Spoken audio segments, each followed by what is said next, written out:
sentence pattern.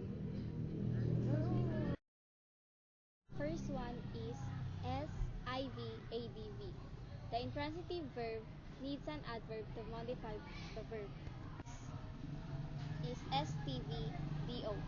The direct object is the part of a sentence which receives or is affected by the action of a transitive verb. It answers the question what or whom. Third one is STV-IODO. Indirect objects is a noun or pronoun affected by the action of the transitive verb but not directly acted on. It answers the questions to whom or for whom. Let's now move on to the fourth one, STVDOOC.